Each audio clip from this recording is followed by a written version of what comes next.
All right, welcome to the deep dive. We do things a little differently here. We do. We take the sources that you provide and cut straight to the stuff that you need to know. It's like your cheat code to becoming seriously informed without the reading marathon. Precisely. You know we love when you bring us some really interesting sources. Yeah, this time you've sent us some excerpts from 098.pdf, which gives us a pretty rare peek behind the curtain of high finance. Really fascinating stuff, specifically focusing on Bill Gross and the meteoric rise of PIMCO. So, learner, our mission for this deep dive is to take these excerpts, dissect them, and extract the really key insights. We want you to walk away with a solid grasp of PIMCO, their inner workings, and the whole financial landscape they were operating in. And of course, we're going to keep it fun and jargon-free. You know we're all about those aha moments, the ones that reveal the human side of this whole financial world. And the evolution of those market strategies, too. Okay, ready to dive in? Absolutely. Let's do it. So these excerpts really start us off with Bill Gross, right? His early days, his initial dance with the bond market. Yeah, back then, bonds were kind of seen as, well, buy and hold investments. You just sit on them. Just clip those coupons. Exactly. But Gross, he had a different vision. After this kind of pivotal lunch with Howard Rakoff. With his, what was it, his brown binder full of trading ideas. That's the one. Gross got this idea. Actively trading bonds to generate returns. Wow, talk about shaking things up. Oh, totally. A huge departure from the norm. So early on, it wasn't just about being a trading whiz. Client relationships were massive, right? And of course, the business smarts. Absolutely. They had that three-pronged approach. It was all about balance. Yeah, the book calls it the three-legged stool. You had Gross leading the charge on trading. Then Muzzy was the client whisperer, amazing at building those crucial relationships. And then Bill Podlich was their strategist, the brains behind the business side. It was a winning formula, clearly. And they snagged some seriously big clients early on, right? Like Southern California Edison, even AT&T. Big names, for sure. And there was this legislation in '74, ERISA, that really changed the game. How so? Well, kind of formalized the whole money management industry. Suddenly there was this huge demand for their expertise. Corporate retirement funds, all that. So regulatory change can really fuel growth in unexpected ways. Oh, absolutely. It can be a huge catalyst. But even in those early days, you can already sense this high-pressure environment brewing. Definitely. The book even mentions that Bill Podlich ended up leaving because of the stress. Wow, that says a lot. It does. And his departure actually opened the door for Bill Thompson to step in.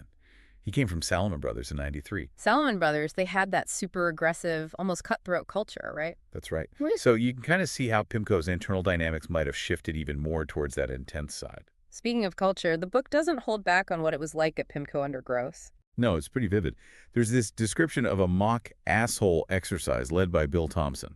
An asshole exercise? What? Yeah, it was this thing where employees were basically encouraged to let loose, be brutally honest with their opinions, no sugarcoating. Wow, radical transparency taken to a whole new level. Right. I mean, it really highlights their commitment to direct, even if it was kind of harsh, feedback. It's fascinating how Gross's own personality kind of shines through these stories. He wasn't a big fan of traveling, much preferred to be glued to his Bloomberg terminal. The ultimate data junkie. Total focus. And you see this dynamic with Scott Simon, who had this strong reputation outside of PIMCO, and it seems like he was a little shielded from the typical PIMCO pressure cooker. That suggests a pretty meritocratic environment. Perform, and you earn some leeway. But make no mistake, the pressure to deliver was immense. There's this line that really captures it. Your ass was always on the line. Oof. Yeah, past success didn't buy you much security there. It makes you think how that constant pressure probably fueled both incredible innovation and some serious internal friction. It's a double-edged sword, for sure. And you can't talk about Gross without talking about the total return fund, right? It was his baby. Absolutely. The culmination of his whole approach to bond trading. And it wasn't just a fund, it was totally intertwined with his identity. It was his legacy, his claim to the title of the Bond King. And his performance, well, that was deeply personal to him. No doubt about it. Now let's fast forward to the 2000s, the housing boom. A time of exuberance, let's say. Right. But PIMCO, they weren't oblivious to the risks bubbling under the surface. They had that report, The Housing Project, came out in May 2006. Laid out the dangers pretty clearly. Yeah. Low interest rates, risky lending practices, the whole 9 yards. Exactly. But here's the thing. Even when you see the risks coming, it doesn't always translate into immediate market-beating returns. That's a tough lesson. It is. What's really interesting is that PIMCO's internal warnings started even earlier. The Yeah. book brings in this guy, Paul McCulley, a brilliant economic mind at PIMCO. Yeah, McCulley, he was sounding the alarm about the shadow banking system back in 2002. Way ahead of the curve. He saw the interconnectedness of all these non-bank financial institutions, and he warned about a potential Minsky moment. A Minsky moment. What's that? It's the point where too much stability, ironically, leads to insane risk-taking and eventually collapse. Ah, so it's not just about watching the traditional banks. You got to look at the whole system. Exactly. Understanding those systemic risks is crucial. So while everyone else was, as the book says, gorging on whisk. PIMCO took a step back. They reduced their exposure to those risky bonds. They were cautious. And Gross, he publicly stated in July 2006 that interest rates had peaked, basically signaling that the housing bubble party was coming to an end. A bold move. It shows how they use their research, especially those investment outlooks by Gross, to try and shape market perceptions. Those investment outlooks were something else. I mean, they weren't your typical dry financial reports. I know, they were engaging, even entertaining, filled with personal stories, sometimes even poems. Really? Poems. Yeah, and humor, too. It was a brilliant way for Gross to connect with people, make those complex ideas stick. So he was building a following, shaping the narrative. Absolutely. But here's the catch. Being early, even if you're right, can hurt. How so? Well, those risky bonds, they kept rallying for a while. Yeah. PIMCO's cautious approach actually led to some short-term underperformance. It's like that saying, the market can stay irrational longer than you can stay solvent. Exactly. It highlights that constant tension between your convictions and the pressure of the market. It's interesting how Gross's personal experiences kind of shaped his view on risk.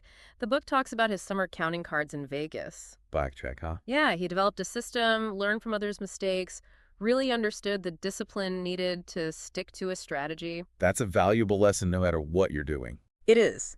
And that experience, it clearly influenced his approach to the financial markets. He was all about finding an edge through analysis and disciplined execution. Sounds a lot like that card counting system. Yeah. Now let's talk about 2008, the financial crisis. Things were getting pretty hairy. The book describes the whole escalation. Problems at Bear Stearns hedge funds, those credit spreads widening in July 2007. It was a cascade of bad news. And what's amazing is that during all this, Gross had a Panama Canal cruise planned. He really valued his downtime, wanted complete separation from work on vacation. Talk about dedication to unplugging. Right. But this crisis, it was impossible to ignore. It spread like wildfire from subprime mortgages to quant funds. Global impact. Everywhere. The Fed had to step in. There was even talk of a super fund to bail out all those troubled assets. Which ultimately didn't happen. No. But what's really striking is that PIMCO's caution, it paid off.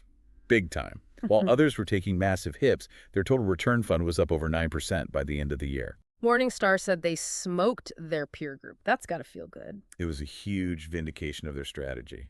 Back at PIMCO, though, the atmosphere was intense. They canceled holidays. Everyone was on edge. That feeling of, like the book says, the unthinkable was thinkable. It was all hands on deck. The book highlights their use of derivatives, their internal BUM report, to manage all those bonds. They even came up with this concept called lambda cash, right? A way to potentially juice returns in fixed income. Yeah, that was innovative stuff. Yeah. It shows how crucial it is to have solid risk management and be able to adapt your strategy when a crisis hits. And they made this huge bet on bonds backed by Fannie Mae and Freddie Mac. Government-sponsored entities. Right. Gross was convinced the government would ultimately back them, so he went all in, even publicly advocated for government intervention. That was a gutsy call, based on his understanding of systemic importance. If he was wrong, the downside would have been Massive. And then, of course, came Lehman Brothers. the collapse that sent shockwaves through the whole system. It caused that money market fund, the reserve primary fund, to break the buck. Panic everywhere. It was a mess. But in the middle of all this chaos, PIMCO actually played a really important role. Yeah, the New York Fed picked them to manage the Commercial Paper Funding Facility, or CPFF, basically a giant program to stabilize those short-term funding markets. So even private firms can become essential players in a government-led crisis response. They can. Yeah. And Gross, at the time, he said something that really captures the moment.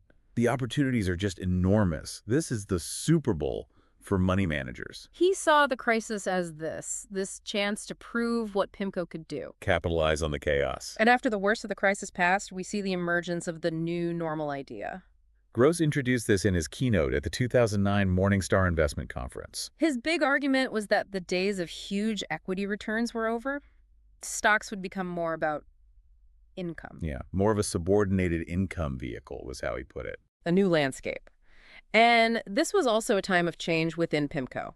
Bill Thompson stepped down as CEO after 15 years. And Mohamed El-Arian came back to the firm, this time as co-CEO and co-CIO. A new era for PIMCO. And one of the things they tried to do in this new era was push into equities. Yeah, kind of surprising, right? PIMCO, the bond kings, wanting to play the stock market. It seems Gross was really keen on expanding their reach. They even hired Neil Kashkari, the guy who was a big deal in the TARP program. Head of new investment initiatives. But the book suggests this whole equity push faced some serious internal roadblocks, didn't really pan out. It seems like PIMCO's heart just wasn't in it. Their core expertise, their culture, it was all about bonds. They had that stocks plus strategy, which used derivatives to get some exposure to equity returns. But it was still fundamentally a bond-centric approach. And Gross, he had his own strategies like selling volatility, which the book compares to his blackjack bets, calculated risks within certain boundaries. He was a master of that fixed income mindset. Now, the book really doesn't shy away from describing the sheer power and influence that PIMCO had at this point. They would put Wall Street banks in the penalty box if they felt wronged in a deal. No business for you. They were a force to be reckoned with. Their trading volume gave them massive leverage. But that aggressive culture, it might have had some unintended consequences, making some employees less adaptable to other environments later on. A double-edged sword. Definitely. And the book gives us some fascinating examples of PIMCO's trading strategies. Some innovative, some a little controversial. Like that Ginnie Mae CDR futures trade, right? The one dreamt up by Chris Dialinas. He spotted this tiny flaw in the futures contract. A flaw related to how mortgage prepayments were factored in. It was a technical nuance that most people missed. But Dialinas, he saw an opportunity. And it was a complex trade to pull off. They had to convince their clients, who were mostly pretty conservative, to get on board with this intricate derivative strategy. Lots of trust involved. Definitely. They built their position carefully, basically cornered the market. Eventually, the other players caught on. But by then, PIMCO was already in a strong position and made a pretty penny. It shows the importance of educating your clients, especially when you're doing something complex. Absolutely. And this whole trade, it cemented PIMCO's rep as being scary smart. They were the best at spotting and exploiting those market inefficiencies. And then there was the launch of the PIMCO Total Return ETF. Gross framed it as a way to make PIMCO accessible to smaller investors, addressing those high investment minimums. Democratizing investing. But the book points out that PIMCO already had funds with lower entry points. They did. And it's funny, even though Gross had written a whole book advocating for low fees back in '97, PIMCO's sales team wasn't exactly jumping up and down to promote the ETF. Interesting. And there were also regulatory hurdles, right? The ETF couldn't use derivatives and cross-trading as freely as the mutual fund could. Yeah, those rules can be tricky. So, to boost the ETF's performance, Gross used the strategy of buying cheap, odd lots of non-agency, mortgage-backed securities. Plus, they had this guy, Pat Fisher, who was a master of executing trades efficiently. So the ETF ended up outperforming the very mutual fund it was supposed to mirror. A bit awkward, to say the least. It raised questions about whether they were favoring the ETF at the expense of the other funds. They had to walk a tightrope with how they communicated about that. Definitely. Now, by 2012, PIMCO was managing almost $2 trillion. That kind of scale. Well, people started asking if they were getting too big. Too big to function was the phrase. And after Dodd-Frank, regulators were really focused on those systemically important financial institutions, those sci-fis. PIMCO didn't want that label. It meant more oversight, possibly even restrictions on their trading. Not ideal. Internally, things were also shifting. They introduced these M units or M shares as part of a new incentive plan for newer employees. That was after the Allianz acquisition, right? Right. And remember that big push into equities we talked about? Well, it seems like Neil Kashkari, the guy they brought in to lead it, he was never really set up for success. The book hints at that. It does, and we see Dan Ivesteen's star rising. His Bravo fund was doing really well after the crisis. It's implied that this might have created some tension with Gross. Sharing the spotlight wasn't really his thing. Not really. And then there was the high-yield group at PIMCO, led by Ben Trotsky, which seemed to be a constant source of internal drama. The book also mentions some legal issues that tropped up. A lawsuit from Jason Williams, who alleged misconduct with how they were valuing securities. And a class action lawsuit stemming from this 2005 Treasury futures contract thing. They were accused of market manipulation. Operating at that level, you're always under a microscope. Always. Now, around this time, we start to see a change in Gross's tone, especially in his public pronouncements. In his April investment outlook, he gets really introspective. Asks, am I a great investor? No, not yet. Wow, a moment of self-doubt from the Bond King. It seems so. He even mentions Peter Lynch, the guy who famously retired early. Maybe he was starting to think about his own legacy, his next chapter. Possibly. And the underperformance of the Global Multi-Asset Fund, the GMAF, was adding to the pressure. That's the one Ellery got more involved with, right? Yeah. The book also reveals this fascinating detail about Gross. Mm-hmm. He was doing a lot of anonymous charitable giving, inspired by that old TV show, The Millionaire. Interesting. Maybe a way of reconciling his immense wealth, his impact on the world. Could be. And his views on labor were evolving too, which had implications for PIMCO's whole compensation model. And all this time, there was this looming question of succession planning. Who would take over after Gross? It was a source of uncertainty and tension. The book describes a particular investment committee meeting where Gross and Ellery clashed over risk allocation. Philosophical differences coming to a head. Exactly. And then there was the rise of those unconstrained or go-anywhere funds. PIMCO's own unconstrained fund, the one managed by Chris Dialenis, wasn't doing too well. Gross ended up taking it over, which was seen as a direct snub to Dialenis. He ended up announcing a sabbatical. And then other key people started leaving too. It was like a slow-motion exodus. Right. And then, in January 2014, Mohamed El-Erian resigned. Publicly, he cited family reasons. But everyone knew that there was more to the story. The book, and some reporting that came out later, suggested that the friction with Gross was a major factor. A big factor. At first, Gross tried to downplay any conflict in interviews. But then the Wall Street Journal dropped this bombshell article. It described a showdown and painted Gross as a really difficult personality. Gave a lot of examples, like he would use silence on the trading floor as a way to reprimand people. Weird power move. And he was obsessed with precise page numbering in documents, would get really angry if things weren't just so. Control freak tendencies. And when people would give presentations, he would just say more of it if he didn't like what he was hearing. Not exactly constructive feedback. And there was this one incident where he made this guy, Brynolfsson, stand up during a presentation. Just to make a point. It was humiliating. Gross went on CNBC and denied everything in the journal article. Vehemently. But the damage was done. Rumors started swirling about clients getting nervous, pension consultants putting PIMCO on their watch lists. Not a good sign. And the journal also highlighted Gross's massive compensation. Over $200 million a year. It fed into this narrative of him being this unchecked, powerful figure. It did.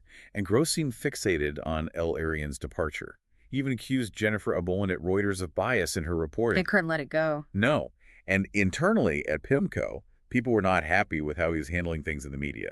It created a really tense atmosphere. El-Erian's farewell party even got postponed because of it. Wow. And Morningstar actually downgraded PIMCO's stewardship grade. A public rebuke. Definitely. And then there was the SEC investigation into PIMCO's bond valuation practices, plus an internal investigation because of a complaint by Thyman. So a lot of scrutiny. A lot. And the book suggests that after El-Erian left, Gross kind of turned his attention to other senior figures within PIMCO. He needed a target for his frustration. Seems like it. Mm-hmm. And Hodge, he actually warned Gross that he could be held accountable for his behavior. Things were getting serious. They were.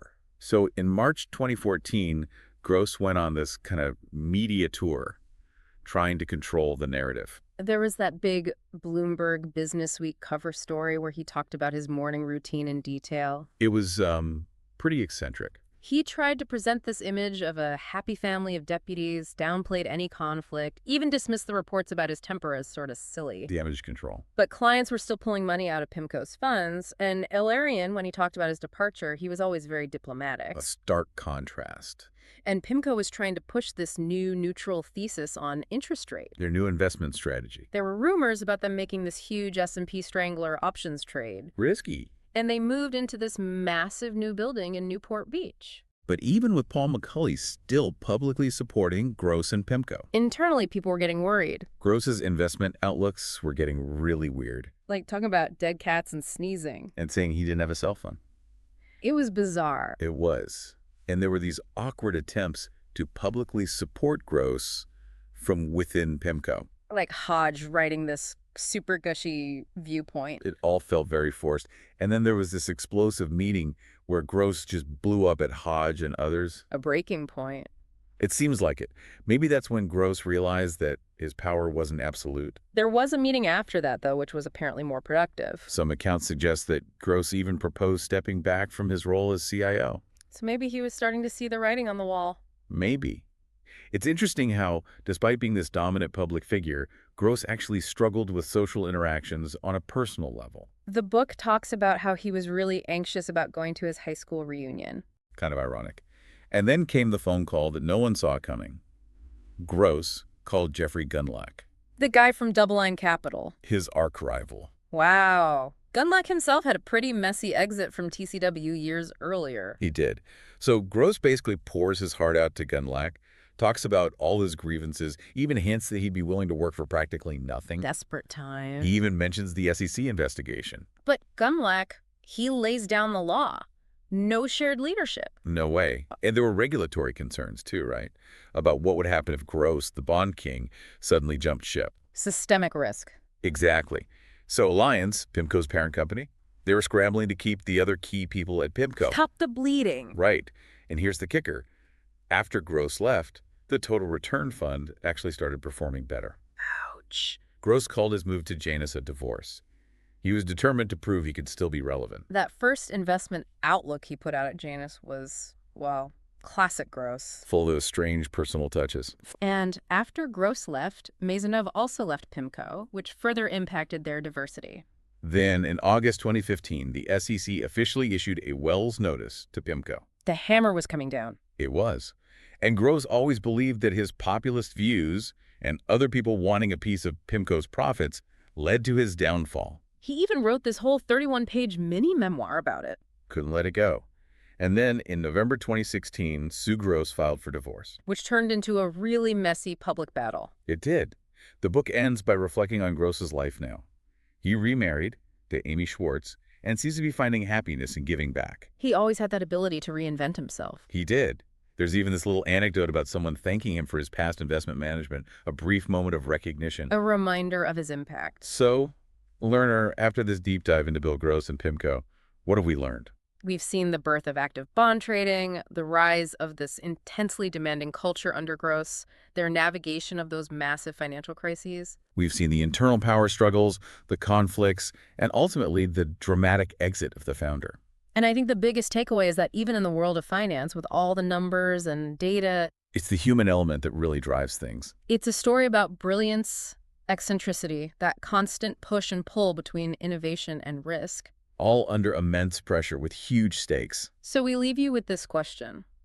How do you think the personalities, the internal dynamics within an organization, even one as big and powerful as PIMCO, How do they shape its fate, its vulnerability to disruption? what about other industries, other organizations you know? Can you see those same patterns playing out? It really shows that even in the seemingly objective world of high finance, the human factor is the most powerful force of all. And that's the deep dive for this time. See you next time, learner. Until then, keep diving.